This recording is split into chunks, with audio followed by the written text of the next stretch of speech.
Let's start then next lecture. This is the third lecture on the course about configuration space. We have already presented kind of, well, not presented, but we have discussed a little bit more from a practical perspective when you were taking a look at problem set 1, right? So now you will see in more detail exactly, well, what this configuration space means. Okay, all this material is taken from Laval's book. Okay, so if you want, just take a look, right? Chapters are like this one, and you can read it. Basically, it's just more an in-depth description of concepts that we will be talking about today.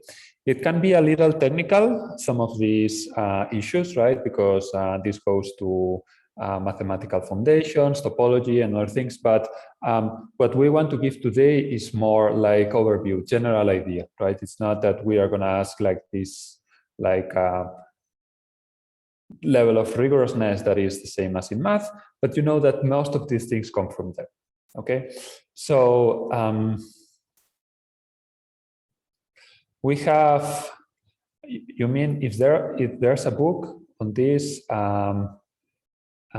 class, I usually write here where most of the material comes from. So it's this one, and you also have some suggested papers for more advanced reading, but the book is from Laval's. Yes.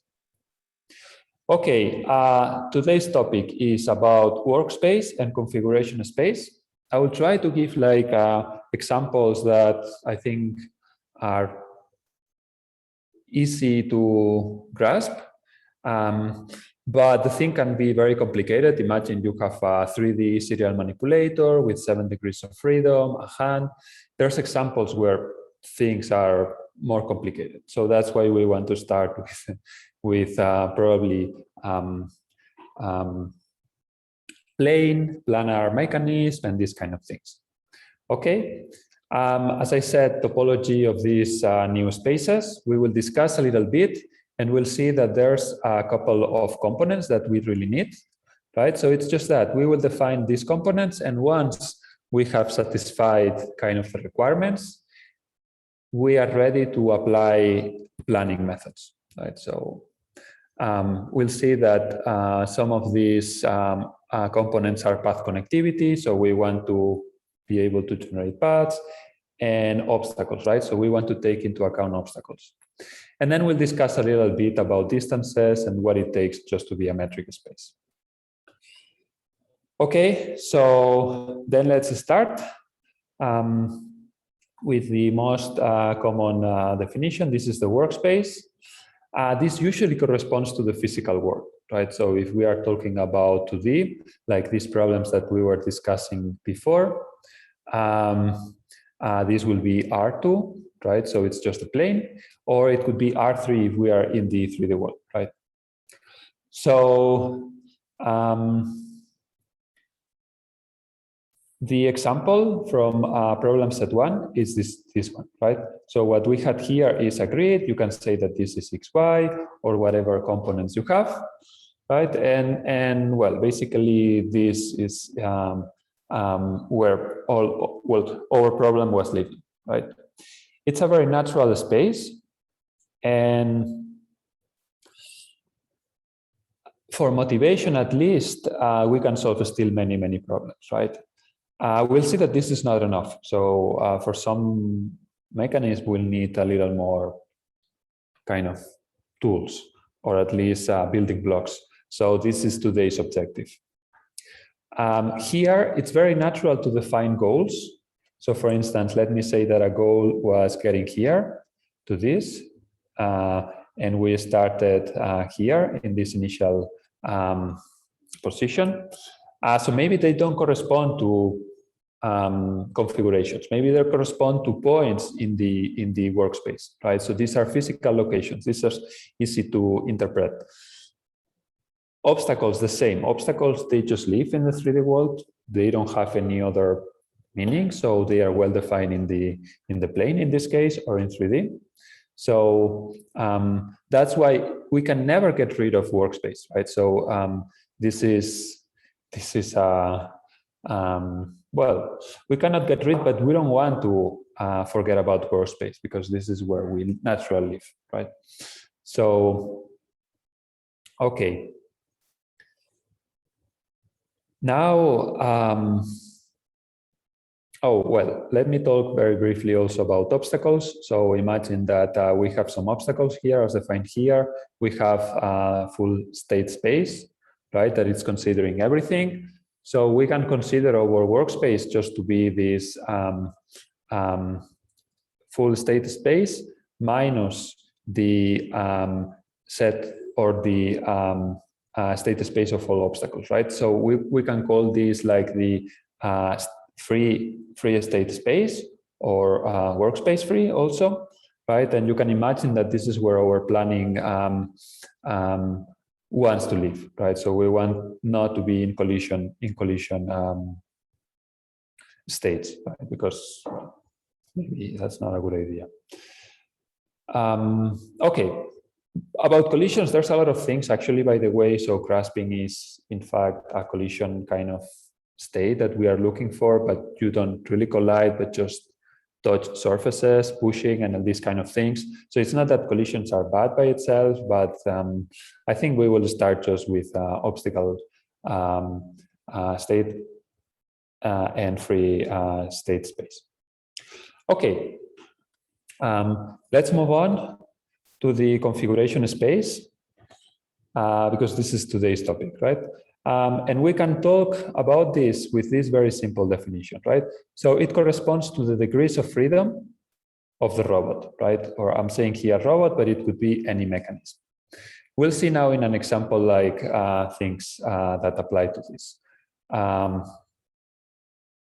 Imagine the simplest one is in this two-dimensional space and the plane, we just add an object, like like you have a rod like this.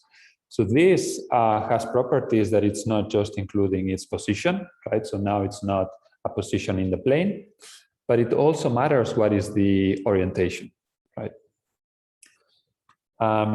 Basically, this is problem set 1. Also, the configuration space could be just a special case of state space. So you just define a state space. We never said what was the state space. It's more like abstract way of defining our state variables. But you could consider your configuration space just like this, a state space, right? But usually it's good to do this distinction between configuration space and workspace. And then why we care about this? Because most of the planning problems need to be solved in the C space. We'll see reasons for this later, but it basically has to do with, well, there's ambiguities in the workspace, right? So this pen, this position of pen, center of the pen, has like different ways of rotating around, right? So this basically is adding ambiguity if we were just defining this with position. Okay, so we need more variables. That's why the degrees of freedom of the mechanism is higher than the workspace.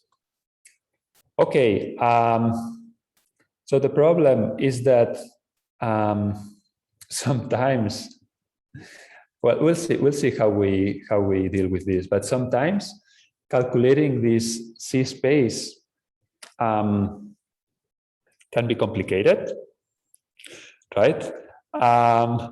And it could be even more complicated than just raw Euclidean space, right? So for low dimensions, I think this is okay. But for higher dimensions, let's say that we will discuss other ways of approximating the configuration space. We'll see this in other lectures, right? So today is just introduction. So for this, as I said, today we will just be talking about this abstraction. So this is what we need. A way of abstract the problem, right? And then calculate plans, right? So this is just the objective of today. It can be more complicated, but this will be like other lectures in the future.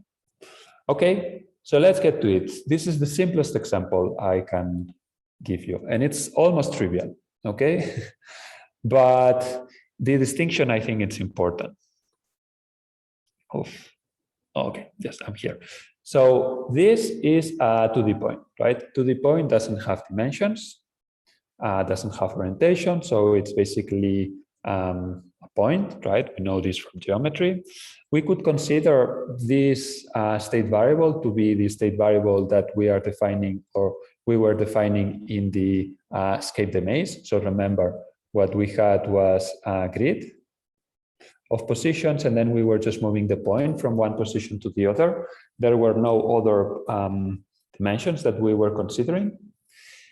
And well, it's simple, but still we can formalize it properly, right? So in this case, we have a configuration that consists of a position. So x here is just coordinate x in the Cartesian coordinates, y second coordinate. All this belongs to this new configuration space, right? And the interesting thing is that this configuration space resembles a lot the workspace that we have. Well, it's exactly the same as the workspace, right? So here we don't have any problem. Everything is well defined. So here we have a point, right? We can call this with this configuration. And well, basically you can move, you can do things, and there's no other degrees of freedoms that are affecting this.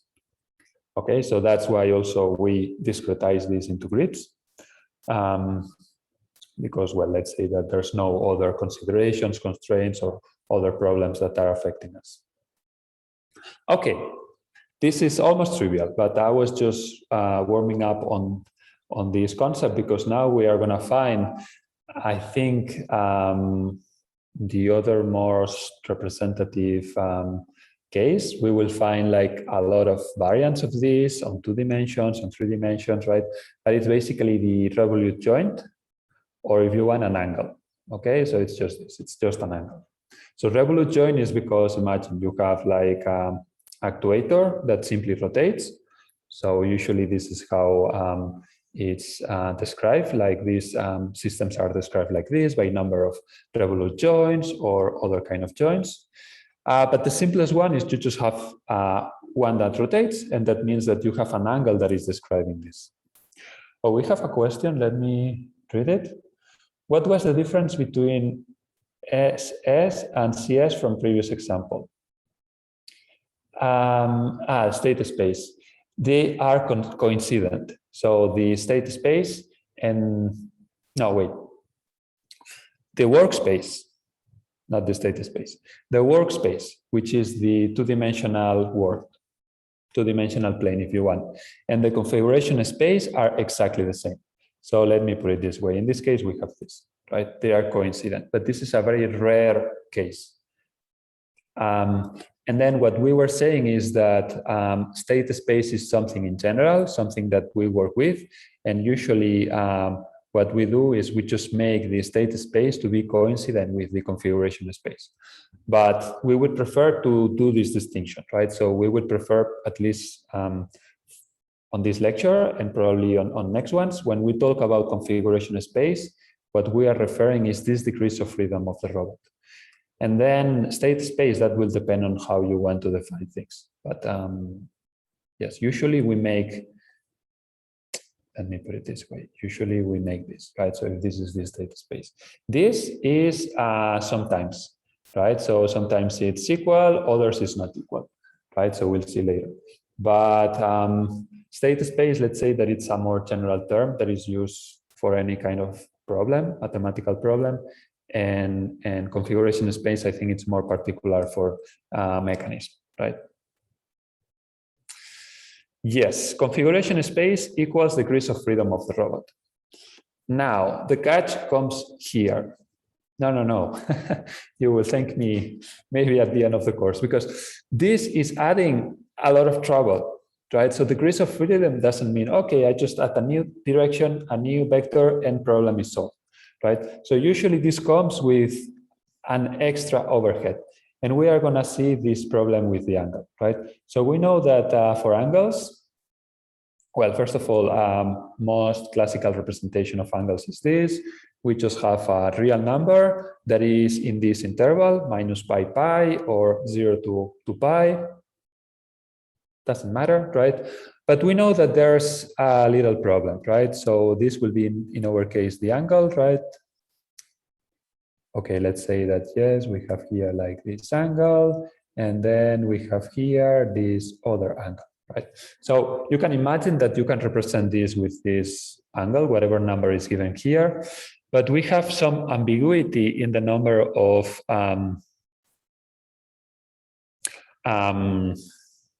revolutes or kind of number of whole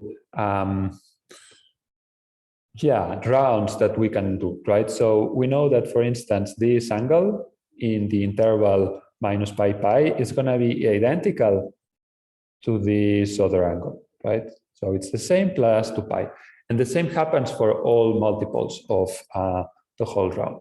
So we have here, it's not really ambiguity. So what we have is not a bijective property. So from one angle, we don't have a unique representation, right? How is the proper name? This is a surjective mapping, yes? So, but we know that the angle is unique, right? So once we find this angle, although there's infinite number of them, infinite numbers of values that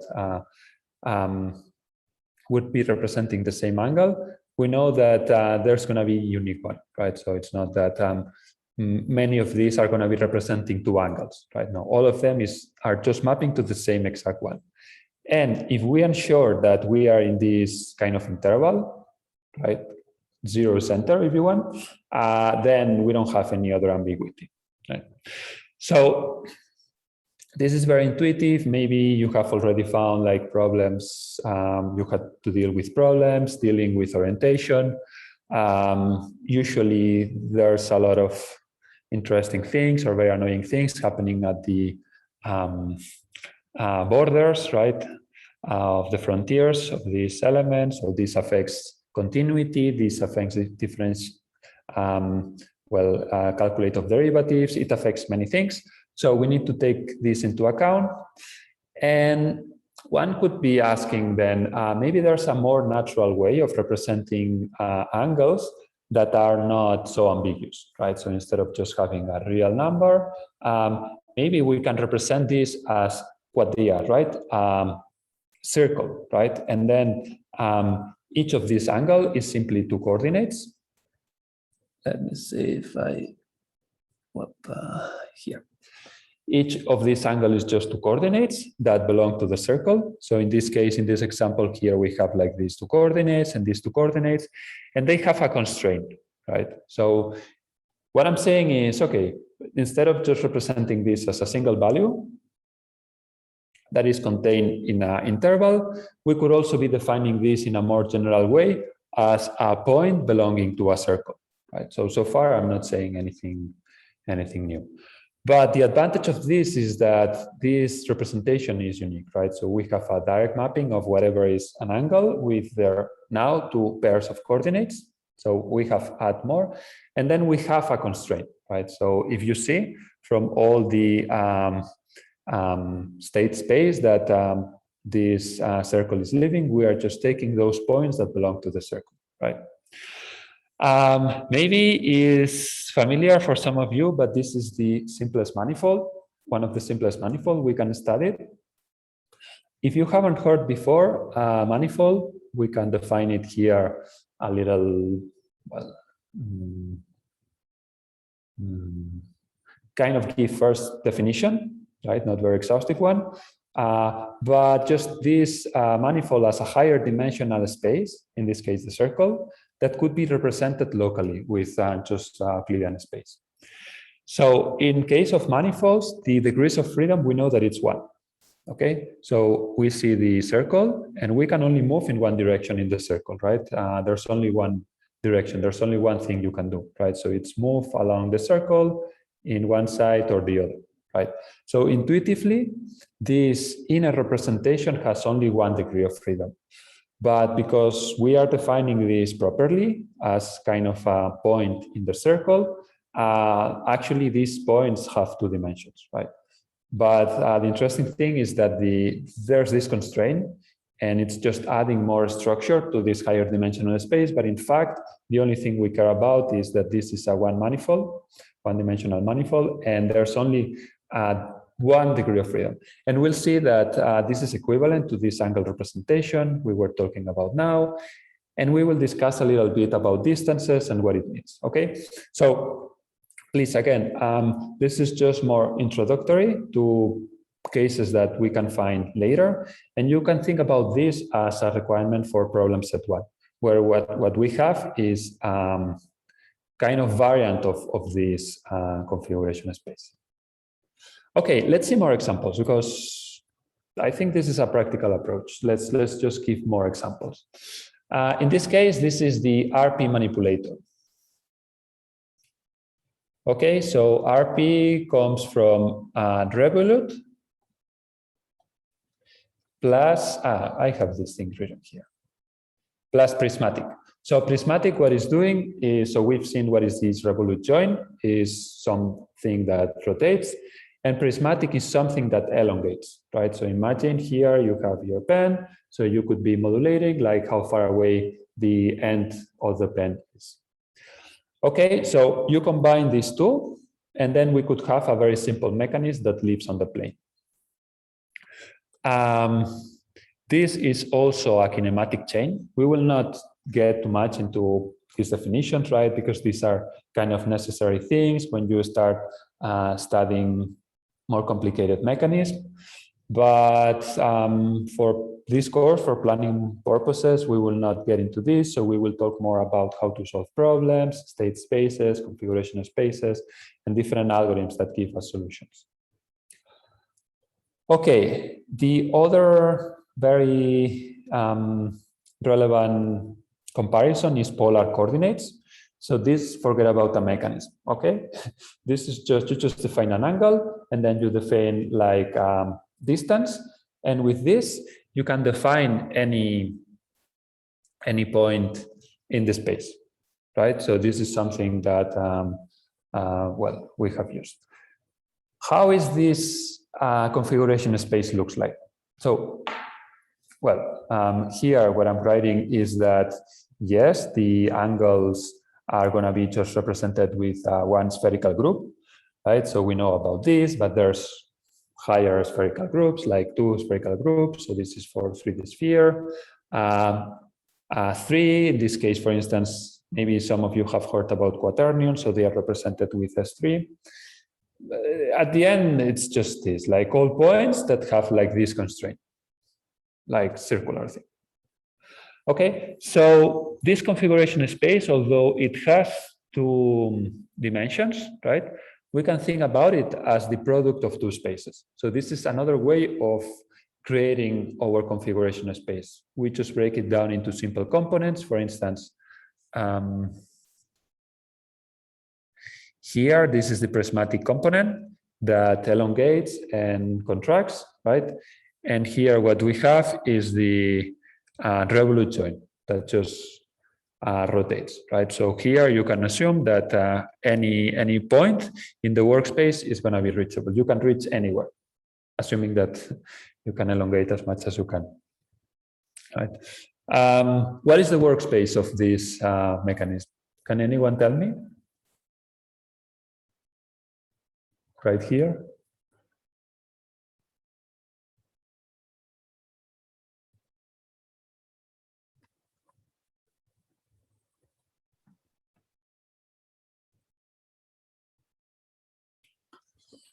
Okay, you said x theta. Yes, yes. This is the, you're right. This is the configuration space.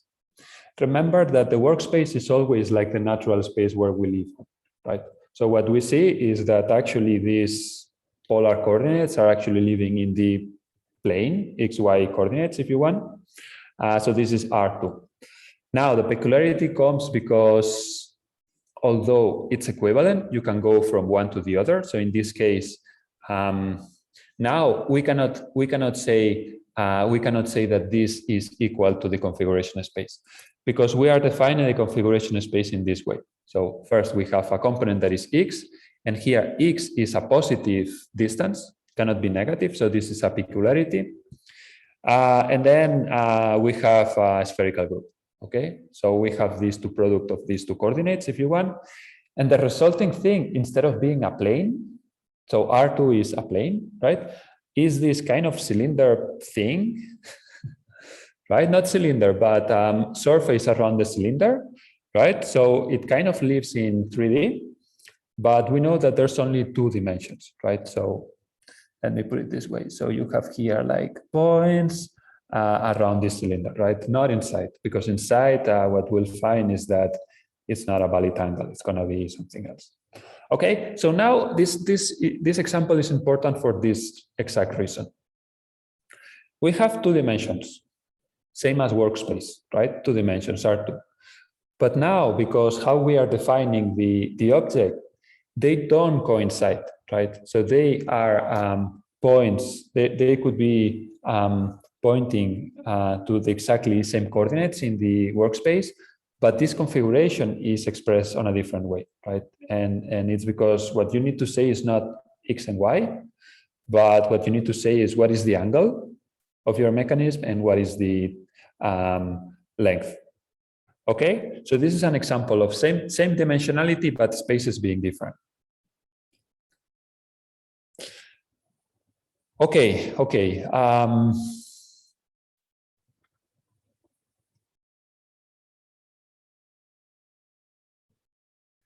Let's give, I think, another example. Today it's more about examples. Yes. This now, yes, it's exactly related to problem set 1. Okay, so what we have is a 2-dimensional pose. Here, poses are referred to positions and orientations. Okay, so in this case, we can have here a position. Let me write it this way, x and y. And then here, what we have is orientation. Okay, so this we can define as our new kind of configuration space, right? It has 3 dimensions. So we know that a spherical group has, well, it's a 1 manifold, so it only has 1 dimension, although we represent it, or we can represent it with spheres. We can represent it with angles also, but then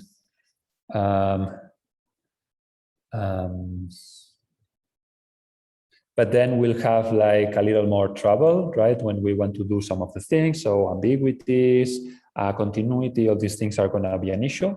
That's why if you just want to make sure, we start with the spherical group. We have this. Well, then later at the end, yes, this variable is just represented by an angle, but here we could be doing something like this, cosinus, sinus, and then representing variables, right? So that's a little for you to decide. And then let's take a look at this configuration space, how it looks like. Okay, so what we have is this plane, right? On this one, there's no doubt. Imagine you can place things whatever you want in the XY coordinates. But what we have is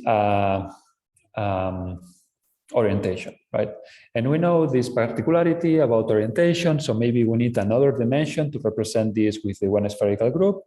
But if we want to represent the C space just with simple angles on this interval, then take a look. We say that we don't go away from this, or at least if we go away, we know that there's going to be duplicates.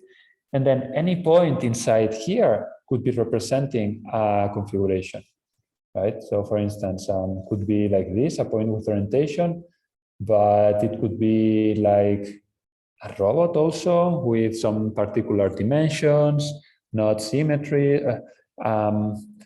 There could be like many things. And at the end, we are just representing this with these 3 simple coordinates, position and orientation. Okay. Okay, so now we have different configurations. And now I think what we need is, after we have defined this configuration space, we need to define a little bit what are the components that we need. Let me give you just an example. Okay, imagine that we are very close to here, right? So this is our Q3. It's very close. I don't know if you want. Theta is very close to pi value, and then we have something here on the same x and y. Okay, but now the orientation of this is a little more than minus pi, right? So just by looking at this kind of space, they look to be very far away, right? So this is almost like at the other border. But we know that this angle is almost the same, right? So that's why we need now to formalize a little bit. And I'm just going to introduce, I'm going to talk about two very important concepts that will allow us not just to represent this configuration space, but also to have like properties that will allow us to apply this directly into planning algorithms. Okay, so I've talked a little bit about one distance, but we'll see a second one. Oh, very briefly, this one I'm not going to spend like too much time. But what happens when you go to 3D, right? So poses in 3D are more complicated. Maybe some of you have heard about it. This is the special orthogonal group. This represents rotations, right? And a pose in 3D, basically, it's more involved, right? So it includes 6 degrees of freedom. We have 3 for translation and 3 for rotation. Okay, so the group of rotation is more complicated. We will not talk about this, right? But the idea why we need these components is, if we start with simple examples, it's obvious what is happening. But the moment we go to these higher dimensional spaces, and it doesn't have to be like that higher, right? Just an orientation in 3D creates a lot of problems because we are not capable of visualizing what is happening on this higher dimensional space, right? So we understand the workspace, but for the configuration space, we need tools, okay? So that's the question that we are asking here. But yes, so how can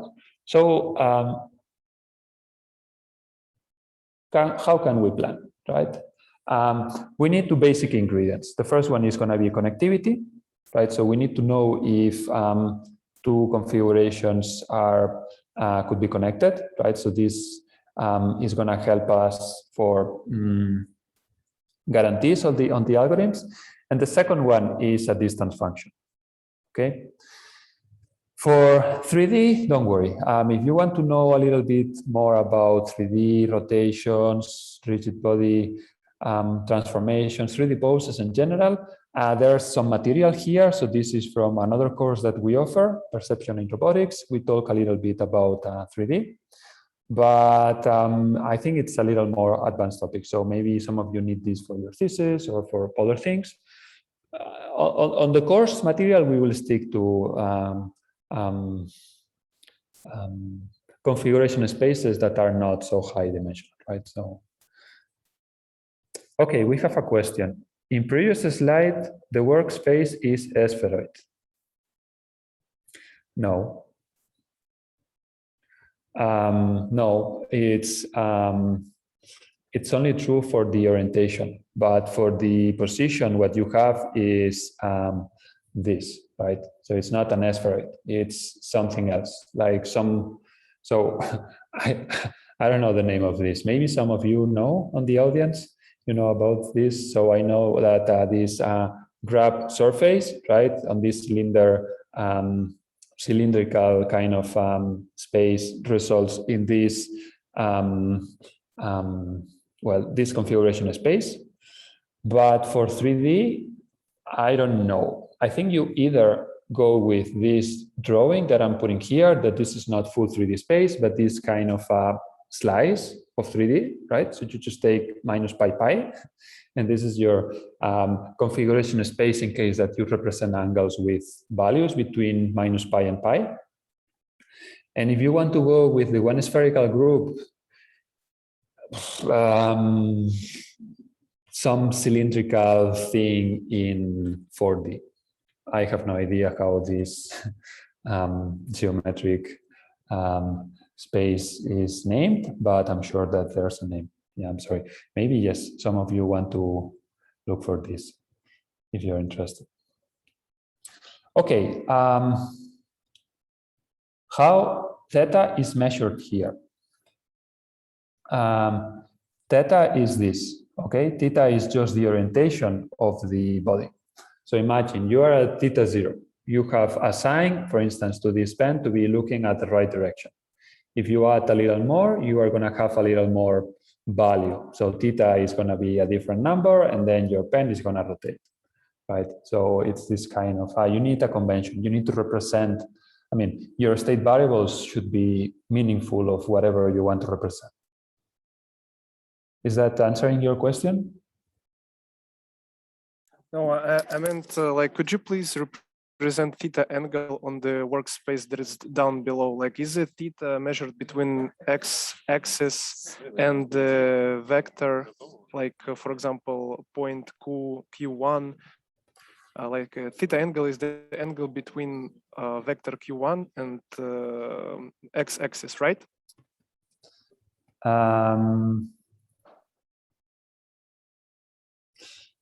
Yes, but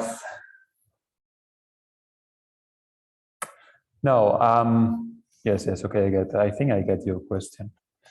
It's not exactly this. Theta is not theta. Oops. Theta is not this, right? This is not theta. This will be kind of the orientation of a free moving point. What I mean is you can be anywhere in the world, right? So your XY coordinates could be whatever you want. And then what you have is an orientation, right? So for instance, here, let me draw like another kind of object. So yes, I don't know, maybe like something like this, a robot here. And what we are measuring is the orientation of this body, right? So this is what we mean by theta. This is the orientation. It doesn't have, it's not related to the XY components at all, right? Because you could be translated, and this theta still is meaningful of, it's representing your orientation. So this usually is given, right? So however you want to calculate things, it's going to be given. For instance, in problem set 1, theta is the orientation of the rod. Okay, so I think we start with this, theta 0, theta 45, and so on, right? We are not measuring, we are just giving some examples of this. Is that a little more clear? Because I didn't get it like quite well, if that was your question or not really. Honestly, no, I don't understand anything. I'm sorry. I will try to catch up during the assignment, but okay, yes, absolutely not clear. Try to write this on the break, and I will answer, because I think yes. Okay. Thank you. Okay, so 3D, you have here more examples, and yes, actually, we can do a little break now. It's 45. Maybe you can write me this comment, and I will try to answer, or well, something. But we'll be back at 4:50, okay, in 5 minutes.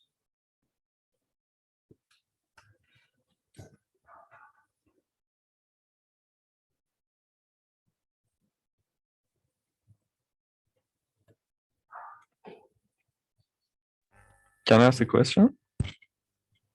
Well, wait, I'm still waiting for the first question. So if you can write it, or if you can rephrase it for me to understand. I'll ask a little bit later, okay? Okay, yes. I'll write you. Thank you.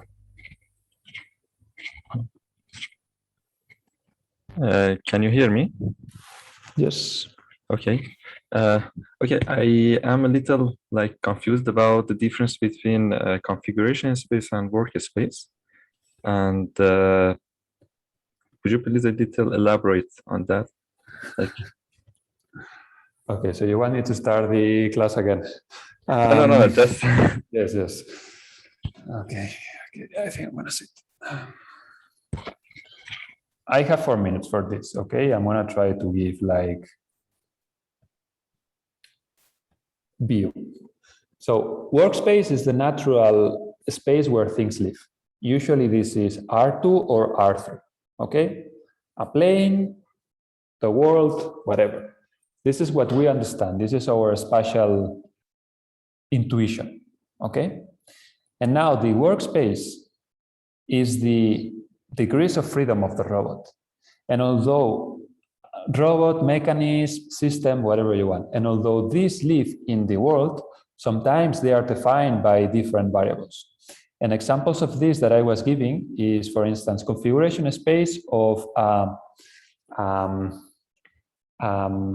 revolute and prismatic articulation, right? Or if you want, polar coordinates.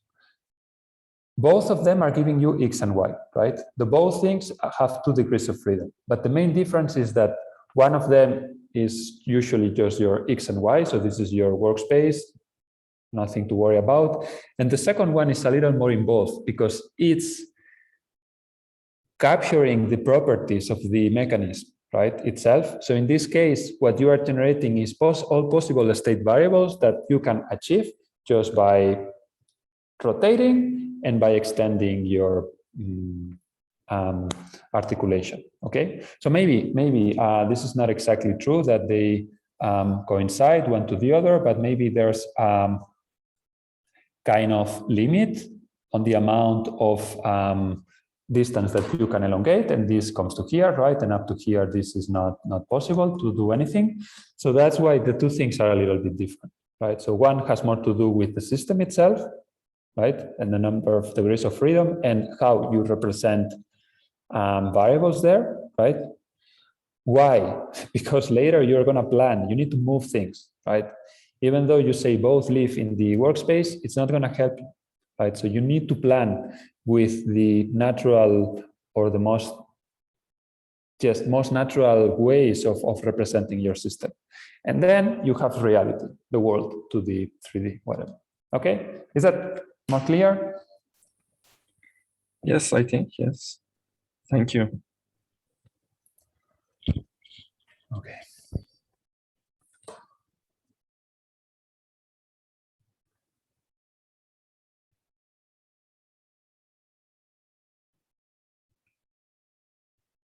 Yes. Yes, very quickly before we get back. The concept, why is this important? Why do we care about this?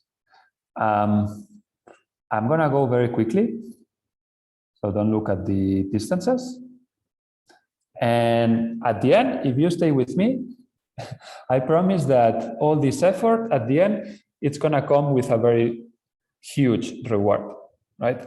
And the reward is the following. You have a very complicated system, whatever it is. You have made the effort of representing this with a configuration. You have also represented obstacles. We'll see later a little bit about this. And then what you have is that your very complicated problem that involves, I don't know, very strange shape with whatever obstacle, moving on whatever thing, it becomes only finding a path, right, with point properties. So if you are able to abstract and identify correctly your free configuration space, you can abstract totally what kind of mechanism you have, what kind of things. You just need some ingredients to define this configuration space correctly. And once you have this is the powerful tool about it, you are able to plan without any consideration. There's no obstacles, once you have this region well defined, you just need to apply any algorithm and it's gonna be valid. So this is why we are defining the configuration space, because it's gonna help us a lot when we do planning later. Okay, so this is a little bit the motivation of. Okay. Okay, so let's get back. After this break. Yes, I think next class I will do a break. So I think the break maybe it's more for me than for you. Okay. Anyway, I'm very glad to answer questions if I can. Ideally, there should not be any question unanswered. So after the class or while we are doing the class, concepts should be like clear. And if they are not, please, I'm gonna stop and try to answer them, right? But we are presenting them with on a way that they are built like this, and then later you can deepen on some of these concepts because there's gonna be more complicated cases. Okay, so please don't be afraid to ask. I like questions. And well, even if it's online, we'll try to do our best to answer them. Okay, so we were saying about the advantages of calculating, well, we still have not, we don't know exactly what are the advantages, but we have just defined this new concept of configuration space. And then we were saying that we actually need these two components, right? One is path connectivity, and the other is measure of distance. Right, so these two things are very important. It's not. It's because with this we will have guarantees on our planning algorithms, and then we can apply them directly without worrying too much. Okay, so the first case here, yes, is after defining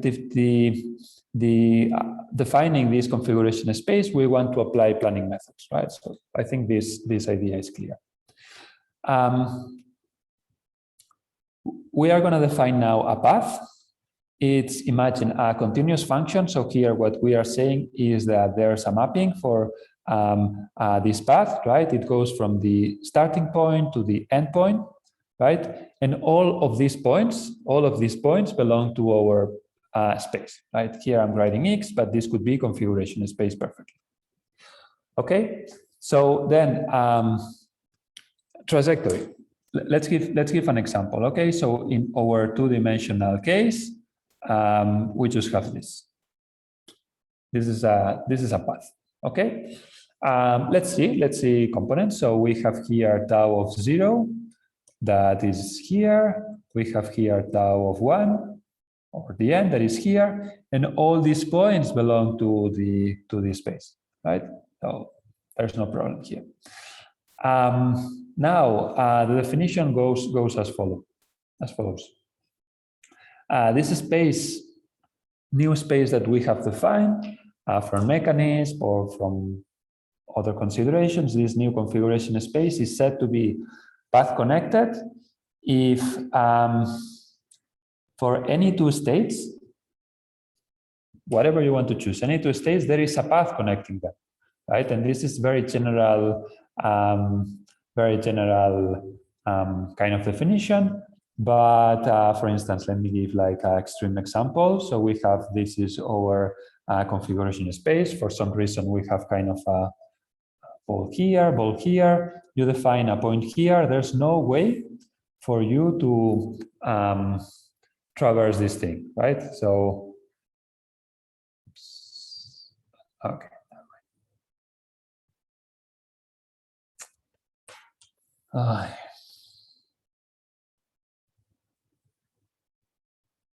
How can you get here?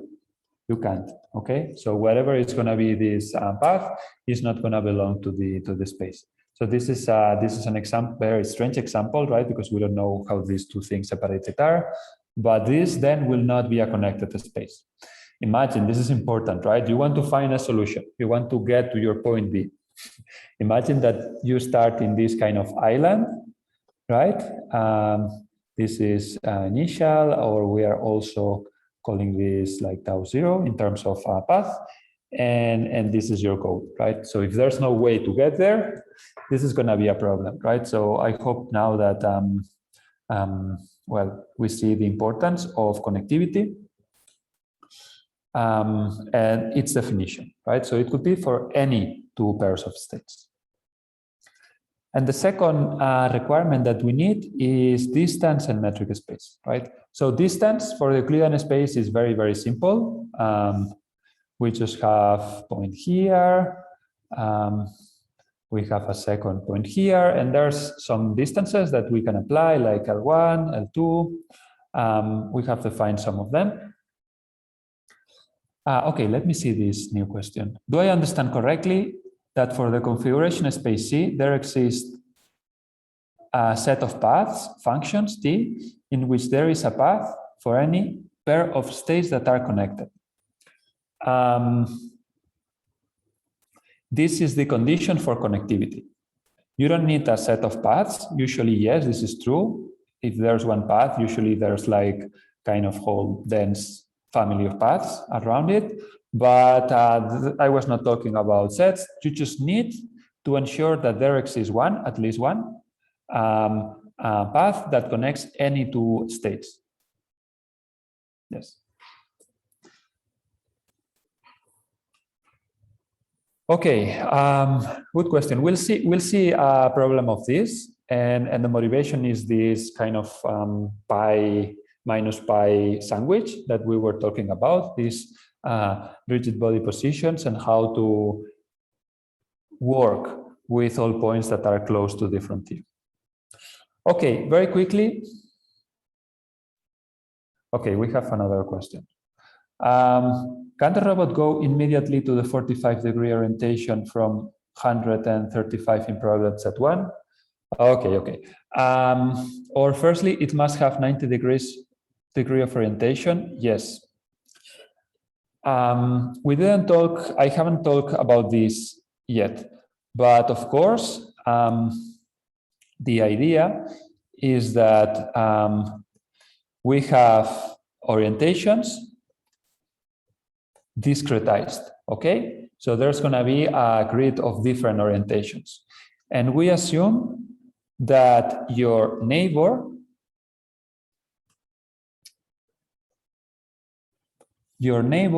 only involves the close ones, right?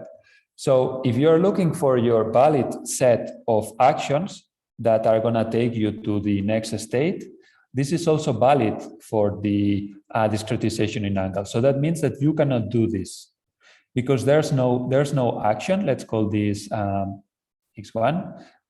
There's no action in x1 such that you can get there, right? So this is not allowed. So no, you need to go 45 by 45.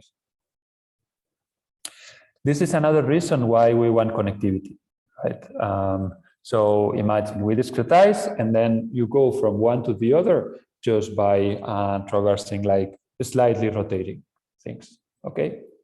If you could teleport, then you don't have guarantees. And what is more important, you will not have guarantees of collision.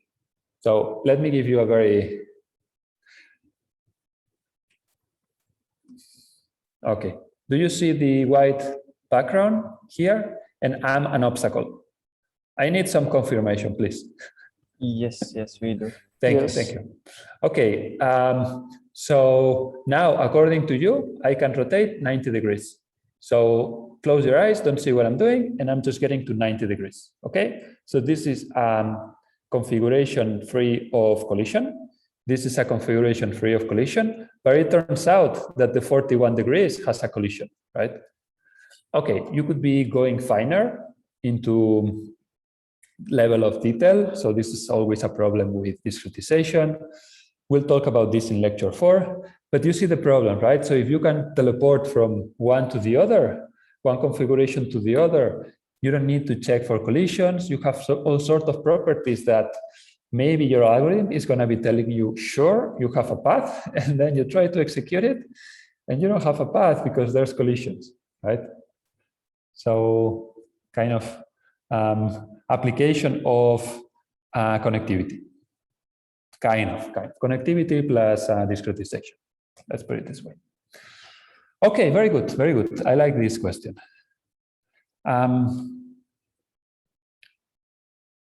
Yes, so we were talking about distances, right? And there's like this kind of very general property. So of course, distances should be positive, right?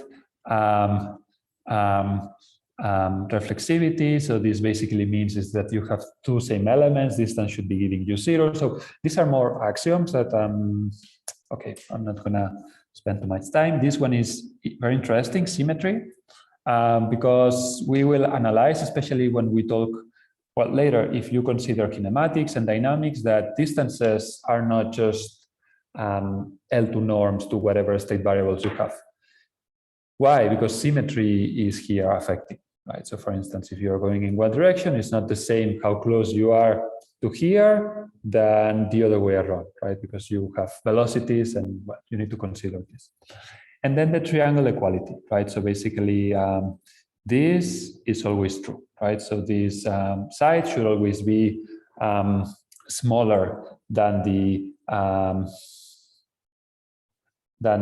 two sides, right? So just basic things from high school. If we have these components, then we can call our new configuration space with this new metric. If it applies this for axioms, we can call this a metric space. And this is not really that we want to talk about metric spaces, is that we need this later to apply to planning. And then when we get a solution, we know that this is going to be a good solution, right, that we can apply. Let's talk very briefly also about some of the most popular metrics, right? So these are LP metrics, whatever they are. L1, for instance, we can start with this one. This is the Manhattan distance. So we are just measuring, well, kind of how much we are moving is the summation on each of the coordinates, right? L2 is also very famous. So usually, yes, we just have this. And then what we have here is summation of coordinates, right? Well, let me put it this like this. Okay, there's many variants of L infinity is just maximum. But these are the usual distances that most of you, I'm sure that you have seen at some point. Why is this important? Because at the end, even if we define like a very complicated configuration space, right, this thing that I was talking about, we can use this idea of metric subspaces, okay? So we have a metric space, whatever it is. We have guarantees that this configuration space exists, even if it's spheroid, cylinder, torus, whatever. We have this, right? We know that there's like some properties, and then what we can say is that any subspace of this kind of configuration space could still give us like a valid distance, right? So it's always going to be the same. We will always try to make these very complicated examples to resemble the Euclidean space. Why? Because their metrics are very clear. Right? Metrics there are very well defined. And for some problems, yes, we can do this. So even for rotations at the end,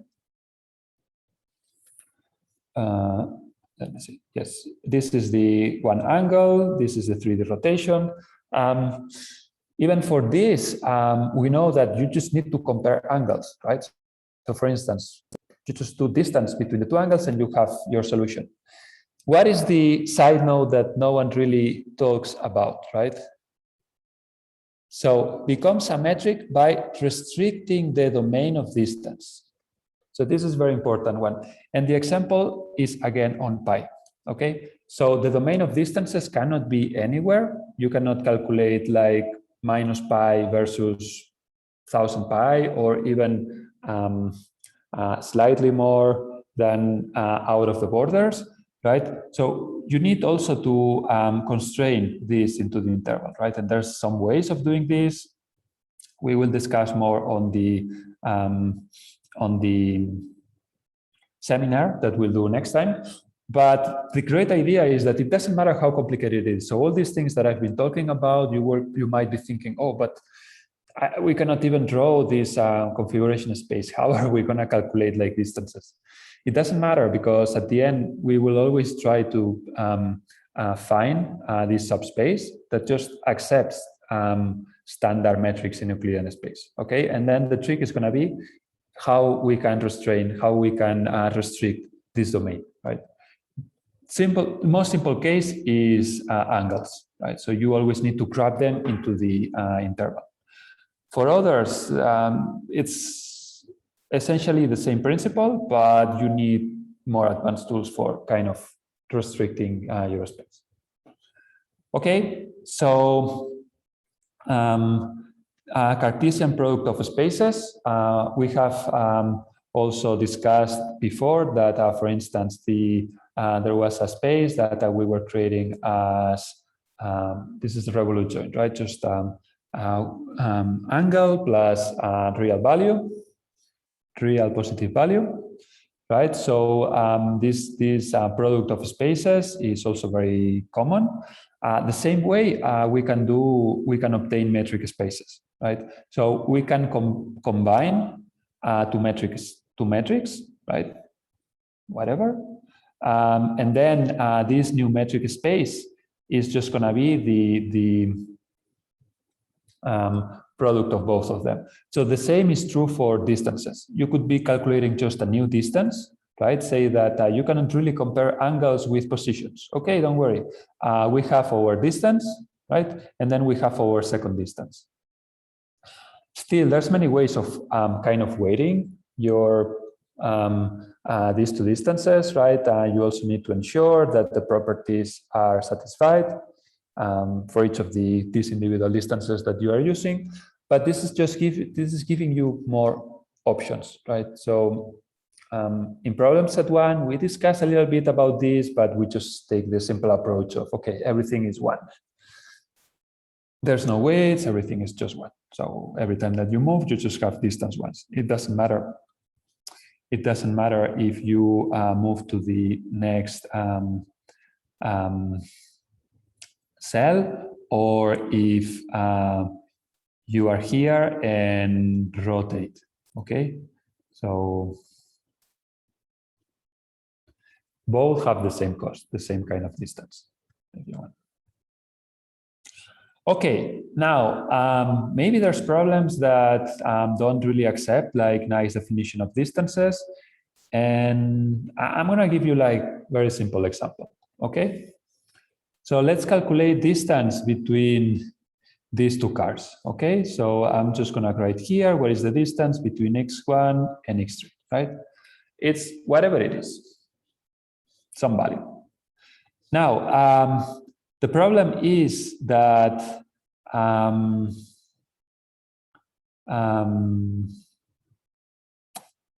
maybe there's rules on this environment, right? Maybe there's other things happening. So we cannot ensure, for instance, if we were using a Euclidean distance between the two things, yes, it's the same. But if we were measuring time, maybe time could be like a metric of distance. Maybe things are not the same, because for this car, it takes some time to get here. But for this car, who knows, right? And the same happens between these two cars, right? Well, these two cars, let's say that they are very far away. Although their Euclidean distance is very clear, what it is here, right? Maybe from this car to get here, maybe what it has to do is come here, do the, oh wait, you come here, yes, you do it this way. Then you get back, okay? And once you are back, you come again. And then you do this. So you see, this is very long distance, and this is let's call it like x2 to x1. While distance between 1 and 2, I'm just imagining like time or other kinematic constraints, like where you need to preserve velocity, or maybe there are some rules that do not allow you to go back, right? So when you have this kind of examples, then you need maybe to define like new distances. So for instance, this is an example of that. Even though that the Euclidean distance between the two of them, or these two, is well defined, maybe for a problem that you want to consider, it's not. And then when you have this, the problem is that you don't really have like well-defined distances. So all these properties that we were defining before are not valid. Still, it can be used, right? But you need to be careful, because maybe there's going to be some undesired results of using these pseudo distances. But sometimes, depending on if you need to complicate really the problem, this is the only way. Okay, yes, maybe the question is, why do we need this car, right? If only these two were important to explain this concept. But anyway, you see the example, right? So well, here maybe there are some drivers that we will just go back and then drive, but that's not good example. Okay. Now, let's discuss a little bit more about obstacles in C-space, okay? So far, we have just talked about configuration spaces as very abstract thing. You just live there, you just have like maybe some orientation, maybe some position. Okay, yeah, but how is this gonna help me if in my workspace, in the real life, there's obstacles and you don't want to collide with that? Very important motivation to develop planning algorithms sometimes is just to avoid obstacles or collisions, collisions with other configurations or with other obstacles, right? So how is this gonna help us, right? So if the space is empty, then it's clear. You just do kind of a line in this configuration space. If there's connectivity, we know that this line is just gonna give you a solution and that's it. And remember that, for instance, this space could be like with more complicated than, maybe there's not a straight line, but still we can guarantee connectivity, right? So an example of this is this pi minus pi problem, right? Where here, position here and a position here with this angle, maybe the closest connectivity is not this one, is not this one, right? So this is not the closest one. This is not, I mean, it's still a connectivity path, so maybe this is also answering the question. There's many ways of connecting your path. This could also be a way. But maybe the closest one, the path with minimum distance or minimum length, is this thing, right? Just connecting the two values of your angle because we know that they are very close. Okay. Now, the other question is, but what happens if there's an obstacle? Imagine here, okay, this is a bad example. But yes, imagine we have this. Okay, let me do it this way. This is your obstacle. You have initial position, final position, right? So you cannot do this, right? Although in the empty space, this is a valid path, although there's connectivity, still, this is not true anymore because we have added a new obstacle. So we need to account for this. So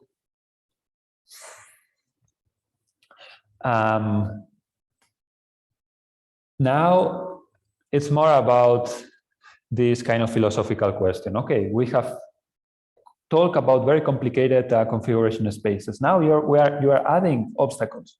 We don't know how the obstacles will look like in this configuration space, right? So we don't know. We know what they are in the workspace. We know that these circles are circles here, but we don't know how they look like in the configuration space. So now the problem is we want to define these obstacles in the configuration space, right? And once we have this, we will be almost ready to do planning, almost ready. So if you have followed a little bit the explanation about topology, distances, all these things, again, this is not really like required for the course. Some of you might already have done courses just fully on what I have discussed, and maybe for some of you, this is new, right? So this is the way for us to put everyone in the same level, right? At least knowing concepts. So now, if you got here, now the next question is, how can we define these obstacles in the C space? Okay, so let's start with a simple example. Obstacles are in workspace. Yes, no doubt. We have a robot, right? And in this case, a robot is going to be this kind of triangle. Okay, so what is good about the triangle is that, well, kind of center here is this vertex, but it has orientation. So it's not the same this one than another one rotated a little bit, right? Remember that coordinates here are position and orientation. Okay, so maybe orientation is this thing. Okay. Another same XY with another orientation could be this, okay?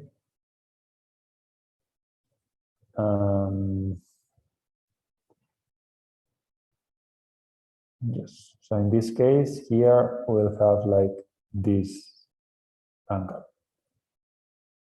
Okay. Okay, so if you remember, yes, we have like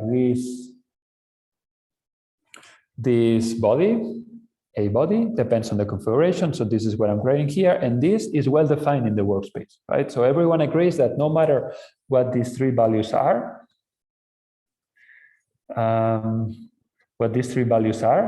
you can just visualize its result, right? And it's gonna be like something like this, like a triangle plot somewhere in the plane and with some orientation, okay? So this is important. And the only thing we are doing is just visualizing this configuration. Okay, so now we are ready to define the obstacle region, right?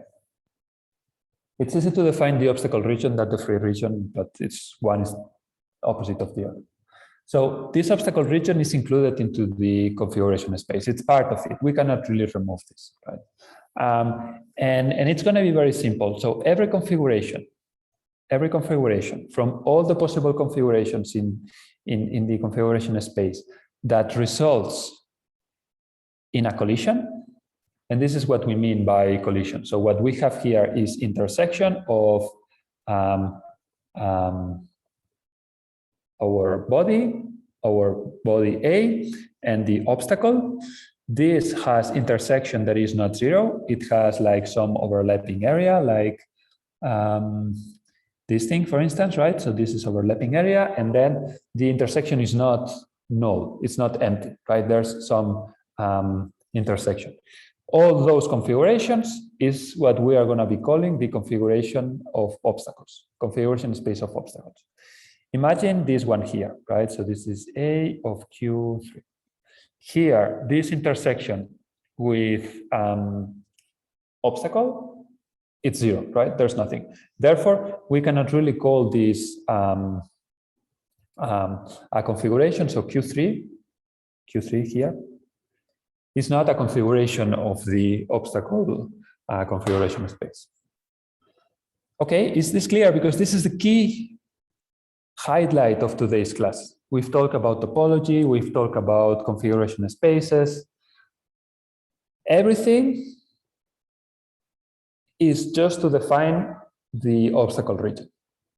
Okay, so yes, awesome. So if we are ready, let's move on, because there's still a little extra thing that we can define. Okay, and as I said, this is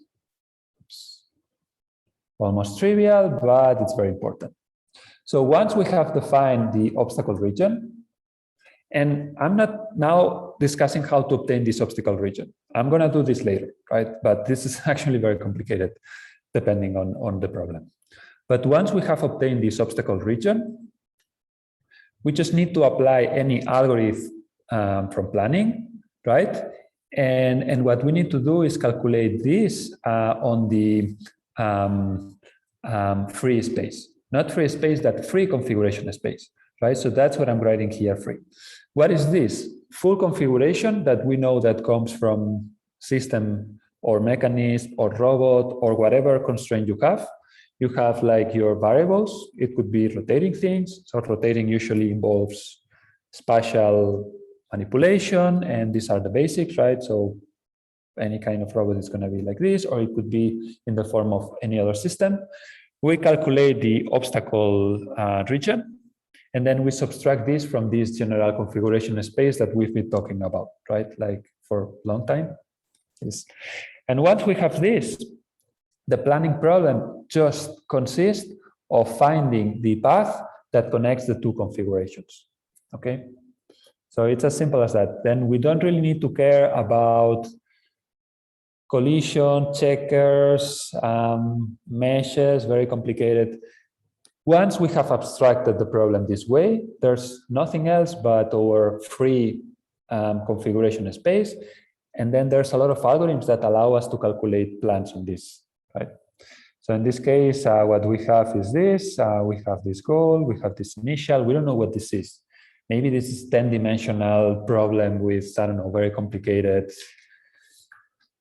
well, we don't know, right? But this is just for you to know that this is very powerful, because once we get here, planning is kind of solved by itself. So planning becomes more like more feasibility check or optimization problem, more than how to move things.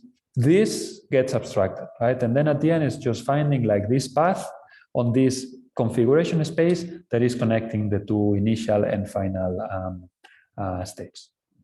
Okay. Okay. Now, the course is mostly about this. Okay, so there's many, at least the first part of the course, when we talk more about collisions and all this, it's mostly about this. There's the other one that's related to uncertainty and a little bit of basics for learning, that is concerned by other things, let's say. But at the beginning, we will mostly care about finding collisions and finding paths that avoid these collisions, right? So this is the piano problem, just general description of the piano problem. Very simple approach. We check explicitly for all configurations. Okay? And I know how it sounds, but this is the simplest and most straightforward way of doing this. And this works for low-dimensional spaces. Why is that? So, for instance, we can have this problem. So this is an example of this kind of convolution. We have our obstacle, okay? And here we have our other body in this new configuration, right? And what we are doing is swiping the number of configurations, right? So this is Q2. You can imagine this kind of exhaustive search, right? And all the time you are just checking if there's an overlap or not, okay? So for instance, here what we see is that for these configurations that are on the frontier, remember the body is this, okay? For this, there's gonna be an overlap of a little bit. Let's say that just a single point, but it's enough to calculate this. If you move a little farther away, like instead of being here, you move here, then there's no overlap, okay? But remember that we were defining points with the upper vertex. So it means here, right? The same happens here. So we get to this configuration and then here is the intersection. Here is where it's intersecting. Now let me put the thing a little bit to the right, okay? So we have this new configuration here. This one, the intersection, okay, let's call this Q4. The intersection of this new configuration and the obstacle is 0. There's no intersection. So that means that there's no collision. So we don't apply this point. We move around and you see that we can create this kind of augmented configuration space, right? That is taking into account all collisions. So in the workspace, we know what a collision is. We are doing check-ins there. And then if you want, you can define this new configuration or region, obstacle region, just by checking all these positions. Okay, so this is a valid method, especially for cases with discretization. We'll see others in the course, don't worry. And well, if you want to look a little more on this topic, you have here Laval's book that explains this idea very well. Okay, so again, we go around, check for all configurations. Here, what we have is a discretized space. So, okay, well, you get it, right? So it's basically a grid space. So it's not that we measure all points in a continuous space. That's not possible, right? But if you have a grid, you can check all of them, right? If you are patient enough or if you have a very fast method. And then this comes finally to problem set 1, right? So in practice, how does this look like? Well, it looks like this, okay? With infinite configurations, there's nothing we can do. For infinite configurations, we need to take approximations, mostly on sampling, right? So this is going to be next lecture that we talk about. But this also includes infinite orientations. So this is kind of complicated problem. But remember that on lecture 2, we were talking about discrete planning. Okay, so in lecture 2, we were talking about a maze with kind of discrete world, and then we just needed to traverse it, right? So we are going to apply like a very, very similar principle, but the only thing we are adding is we are creating our new configuration space that consists of 4 discretized new orientations, right? So if you want, we will discretize. This is a very coarse discretization, but it helps you understand what is going on. And what you see here, actually, this is task 1, something. What I'm doing here is plotting the obstacle region in the workspace for each of the configurations, right? And in this case is for each of the angles, right? So here we have angle 1, angle 2, that is 45 degrees, angle 3, and so on, right? And then for each of these images, what we have is a lot of values, right? This is 0 or 1. If there's collision or if there's not collision, right? So maybe you can visualize, but this is a way for you to calculate things very easily. This is the rod at 0. How many of you have calculated, have already plotted the rod configurations? We have here 1 people, okay. Okay, thank you. Yes, we have some guys. Right. So remember that we were giving is something like this, okay? We were giving like some patch, I don't know, 10 by 10 or something like this, where what we are plotting is a rod. Simplest example ever. Now, the problem with the rod is that you cannot really traverse small regions like this one with the rod looking up, right? So the rod is not gonna, I mean, like this, okay? You cannot put the rod like this way, right? So you need to rotate it somehow. And then basically you need to manipulate things. So the problem is about this. We will be using graph search, but you need to calculate explicitly the workspace. No, you need to calculate explicitly the free configuration space. Yes. And for that, we will just use discretization.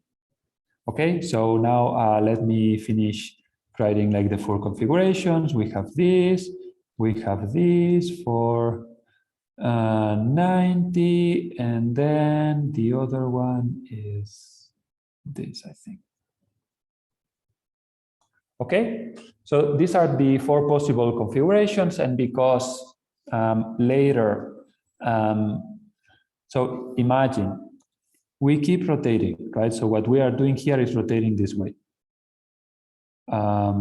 We are rotating this way, right? So here what I'm applying is the action of rotate. So we rotate, we got here. We rotate again, we get here. We rotate again, we get here. Because of symmetries, we don't really need all angles, right? So that's why we are just forgetting about angle 180 and so on, okay? So, because they are redundant, right? So they are redundant, we don't really need them. But still, you need connectivity between them, right? So the only allowed actions are this one. So you can only connect. I think you can still connect this one to this one, but I think that's optional. I don't remember how we specify this in the problem set. Anyway, just be aware that here what we are exploiting is symmetries. Okay, so these are the 4 rods, and you should be visualizing this in one of the tasks. We have a question, why the borders are not yellow? I guess that 0, 0, 0 is not possible. State, yes. This is what is called the dirty laundry of the problem set, they should be yellow, right? Because by the definition, they are part of the configuration space, probably that does not intersect with an obstacle, but intersects, if you want, with outside the state space, right? So in our case, our state space is plane, right? So there's nothing outside the plane. You cannot really plot here the rod, right? You cannot say, yes, my rod is here, because the plane is outside. So you are right. Technically, we should be doing, like, we should be accounting for this. You can ignore and just plan, in principle, because you will be looking for the extra like algorithms. You know that you are not going to get away, right? So if there's a path, probably you will be exploring in the frontiers, but it's not the right way. If you want to be very, very picky, then you could be just creating a yellow thing here, like a round, and this is going to give you the solution. But this is mostly because here we are just using a function for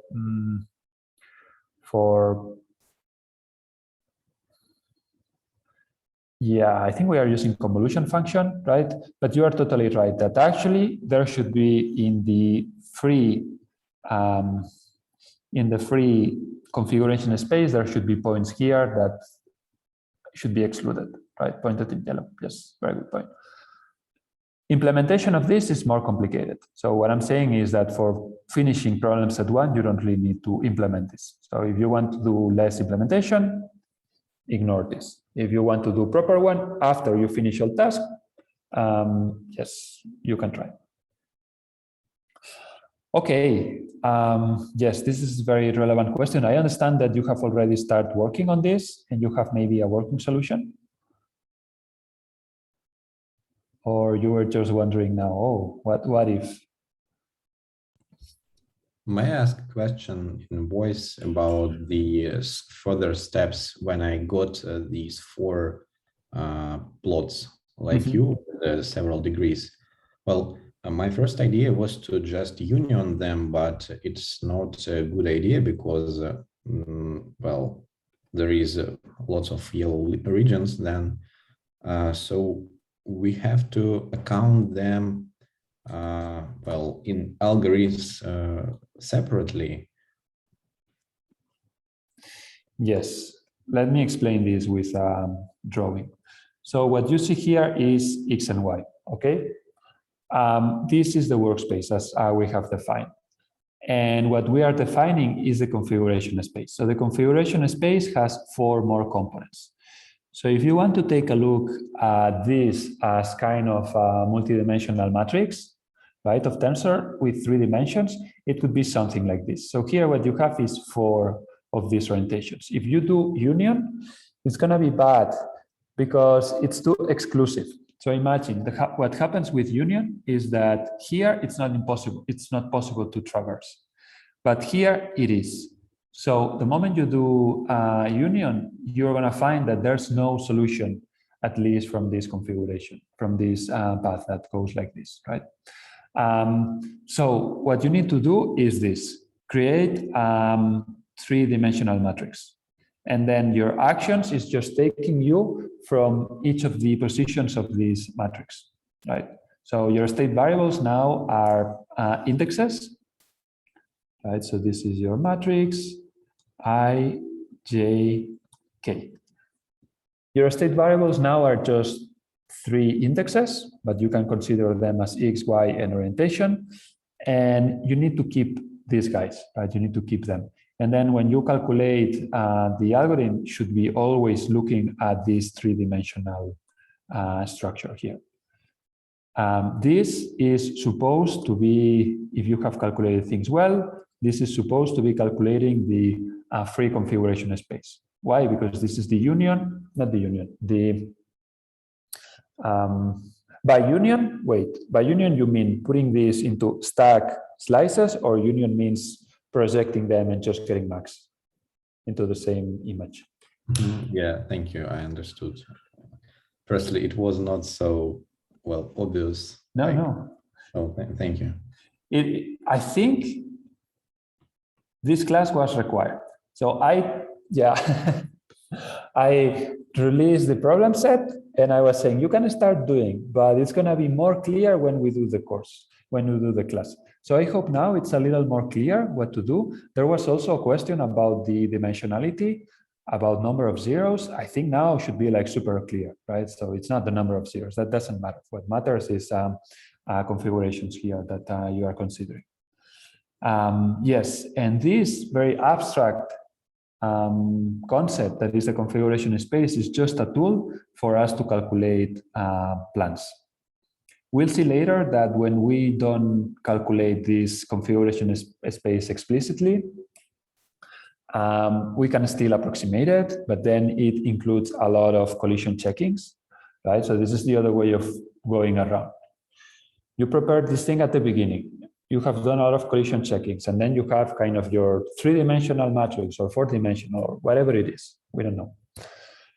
You need to ensure that there's connectivity between pairs of points in the grid, right? So this is some assumption we are doing, but we can assume that yes, there's going to be connectivity. So from one configuration, you can go to the other. And once you have this, we just do graph search, which is the most simple path planning algorithm. So you see, there was like 2 lectures and this problem set release. And finally, I think we have described all components. Before, I think it was not fair, or at least it was very challenging for you to understand exactly how to solve the problem. But I think now we have all components. So yes, you are now ready and well equipped to deliver problem set 1. Okay, we have a question. Yes, by the way, this was the last slide. So now if there's questions, I'm gonna try to answer them. Is there an effective way to handle connectivity between edge values of orientation? I mean, 135 and 0, given that we build 3D matrix with rotation going from 0 to 135. Yes.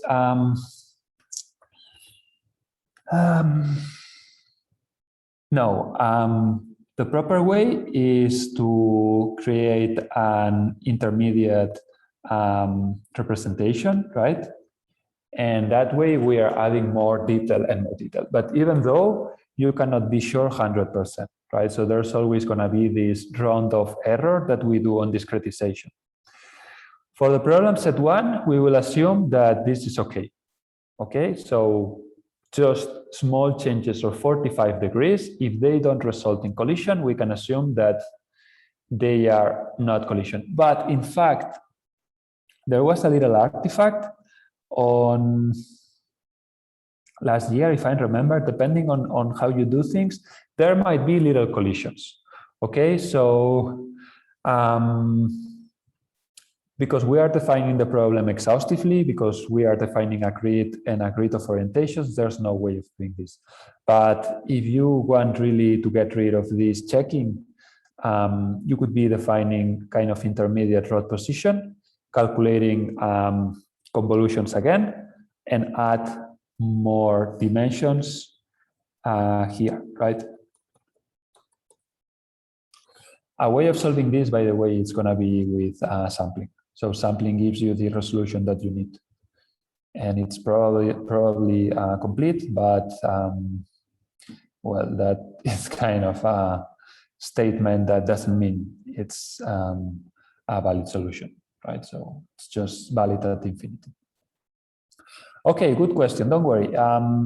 Just following this assumption that connectivity is ensured, if you go from here to here, from here to here, you don't need to check any other collision things. Yes, but that's a very good question. So you implemented this and then you saw some artifacts of you moving from 135 to 0, or what?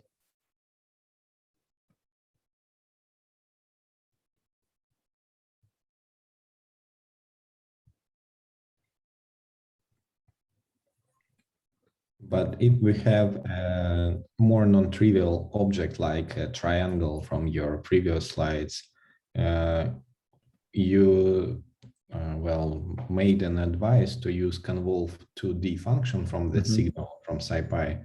Well, if we follow this way using convolve 2D with such more non-trivial like triangles, it would be well.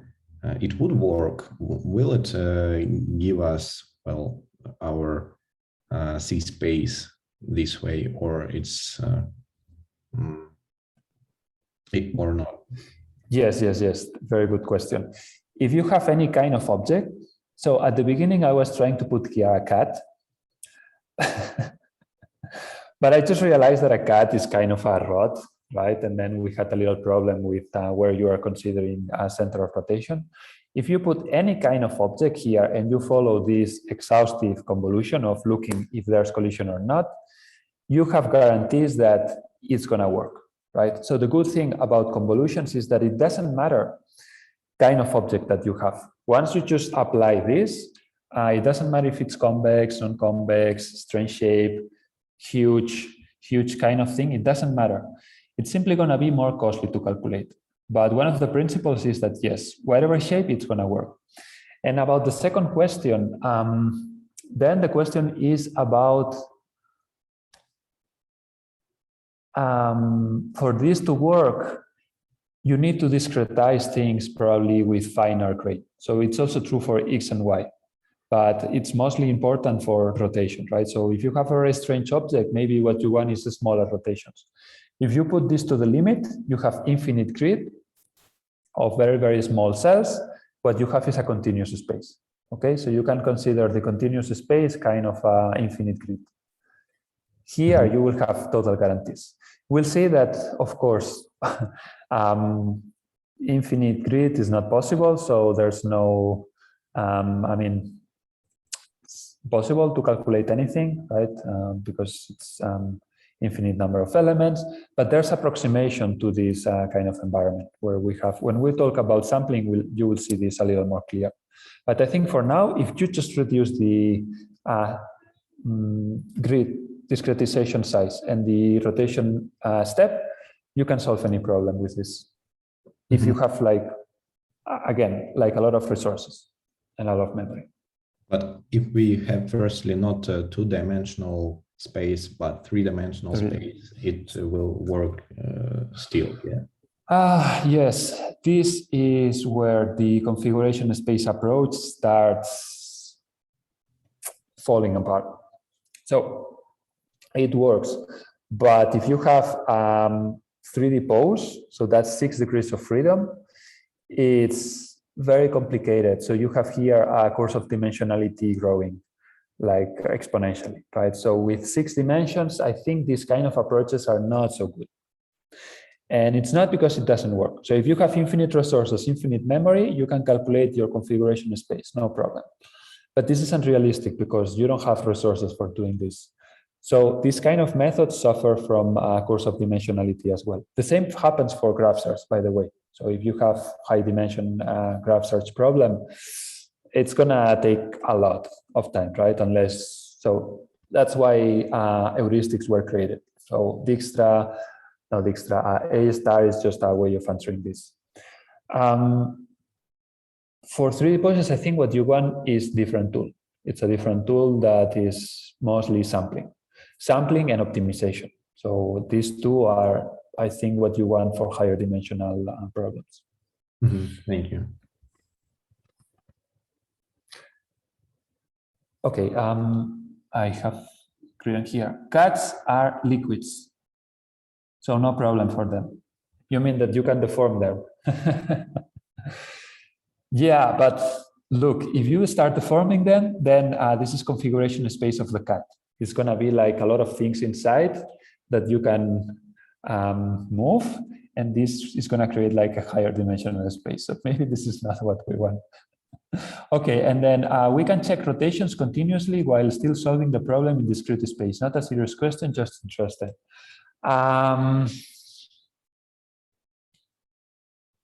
Yes. So what you are saying is you can maintain a course grid, and just to ensure connectivity, every time that you apply an action, then you will be doing a collision checking. And this collision checking is very exhaustive. It's just running like your rod, like at very small points, sampling based, or let's say a different grid. Even, yes, I think you can even calculate like a continuous solution, right? If you have function that tells you distance from two bodies, yes. Yes, Monte Carlo if you want, yes. Wait, but you're saying Monte Carlo for checking collisions, right? On this kind of connectivity, yes. You can sample. I meant Monte Carlo for a high-dimensional graph search. So if Monte Carlo can search trees, then it can search graph also.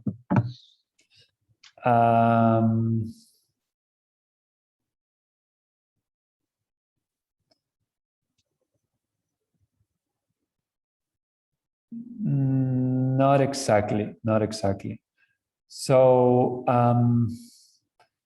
Monte Carlo tree search works because at every branch there's kind of a decision making. So this is a way of looking at this. But then at the end, you don't have so many actions to take. If you apply Monte Carlo directly to planning, what you are going to find is that it's huge state space. So we haven't discussed about this, but the problem of complexity is going to arise very quickly. This problem is a grid, okay? You have 10 by 10 or whatever. And this state space is limited. But what you are saying is you can sample all decisions. And now what you need to imagine is all possible decisions that are going to create your plan. And that means that at every step, you're executing an action. This action is making you grow the tree. There's going to be loops. There's going to be clicks inside. So the resulting graph is going to be very ugly. So graph search gives you like this systematic way of finding or let's say searching over these surfaces very efficiently. If you put sampling directly, you can, but I think it's going to be very inefficient. So it's going to take like forever, and still maybe you don't find even with very, very long time, you might not find a good solution because the solution space is huge. So here we are talking all the time about configuration space and workspace, but there's other spaces. Like for instance, the solution space, all possible solutions that you can apply here in this problem. And this is a monstrous number, like monstrous. So I think sampling could be dangerous. Yes. But you can apply this just to check connectivity. So if you have like very just close sequences, you could be using sampling also to check for collisions. So I think on that one, yes, I think Monte Carlo can be like a good method. Yeah.